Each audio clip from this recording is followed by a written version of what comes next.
Salomon était un jeune roi. Il était le plus jeune de tous les rois que la Bible ait connus. Quand Dieu lui a donné le pouvoir à travers le peuple, il a demandé deux choses à Dieu. Il a demandé à Dieu de lui donner l'intelligence et la sagesse. Salomon a demandé l'intelligence et la sagesse. Mais Dieu lui a donné l'intelligence, la sagesse et la bénédiction à tous égards. Mais là où Dieu va le mettre à l'épreuve pour démontrer véritablement, pour qu'on puisse voir que notre Dieu en qui nous croyons, qu'il soit musulman ou chrétien, que ce Dieu-là, il existe. Deux femmes vont se battre pour un enfant. On peut comprendre que deux hommes peuvent se battre pour un enfant. Mais deux femmes se battant pour un enfant, ça va au-delà de l'imagination de l'être humain. Mais Dieu va utiliser cette action pour montrer sa force et sa puissance. Pour vous dire, si vous criez à Dieu sincèrement, il répond à votre appel. Les deux femmes qui se réclament d'un seul enfant vont se retrouver devant le roi Salomon. Première action pour montrer que son cri a été entendu par Dieu.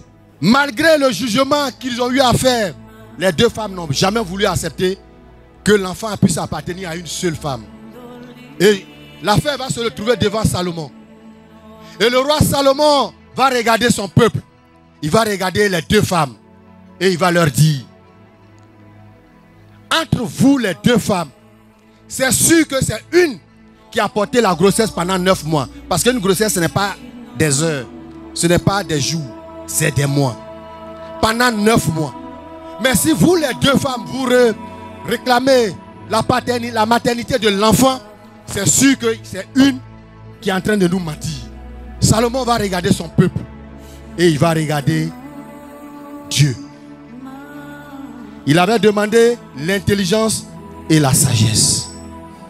Vous pouvez avoir l'intelligence et ne pas avoir la sagesse. Mais Dieu donne l'intelligence et la sagesse. Et il va dire à ces deux femmes, et il va regarder son peuple, que comme malgré tout ce que nous avons utilisé pour vous permettre de choisir celle qui a véritablement porté les 9 mois pour enfanter l'enfant, les deux femmes se réclamant la maternité de l'enfant, Salomon va demander à ce qu'on divise l'enfant en deux parties. Vous voyez? Quand Salomon a ouvert la bouche en tant que roi, parce que ces notables ont utilisé toutes les formules pour juger l'affaire, mais rien n'y fit. Salomon va prendre la parole en dernier recours et il va demander devant toute l'assemblée de diviser l'enfant en deux parties. Celle qui n'a pas porté la grossesse pendant 9 mois, elle s'est levée et dit, mon roi, je voudrais te dire merci, c'est ce que je souhaitais. Mais celle qui a porté la grossesse pendant les 9 mois, s'est levée et elle a dit, mon roi, je préfère que l'enfant vive. Parce que mon objectif, ce n'est pas pour que l'enfant meure. Empreint de sagesse en plus de l'intelligence, Salomon va dire à tout le peuple que celle qui a porté l'enfant pendant les 9 mois, c'est celle qui a demandé à ce qu'on ne tue pas l'enfant. Donc on doit remettre l'enfant à celle qui a demandé à ce qu'on donne la vie à l'enfant. Je vous explique cette parabole pour que vous puissiez comprendre et je vais faire la liaison. Voyez-vous, la Côte d'Ivoire a été construite par le président Feu Félix Houphouët-Boigny dans l'adversité, dans la difficulté. Et c'est parce qu'il aimait son pays qu'il a donné sa vie à la Côte d'Ivoire. C'est pour ça que nos frères du Burkina, du Mali, du Sénégal, de la Guinée, du Bénin et au-delà même de l'Afrique sont venus nombreux en Côte d'Ivoire pour vivre ici en paix et gagner à manger. Le président Feu Félix Houphouët-Boigny et son PDCI n'ont jamais voulu que le sang coule en Côte d'Ivoire. Mais ceux qui n'ont pas porté la grossesse pendant 9 mois n'ont pas eu pitié de la Côte d'Ivoire. Pour le pouvoir, ils ont créé la rébellion. Ça a tué plein d'Ivoiriens.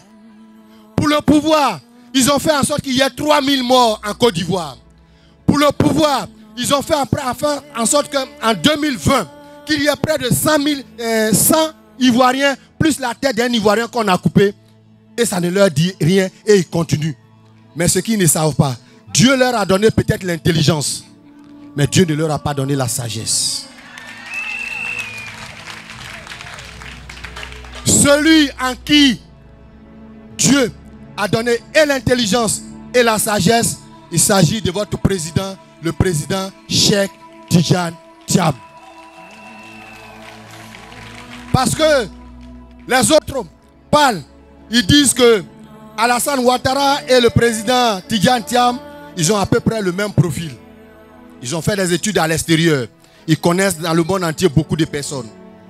Mais je peux vous le dire, Tidjane Thiam, il a et l'intelligence et la sagesse.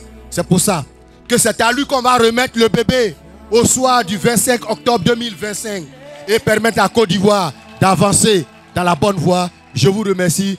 Dieu vous bénisse.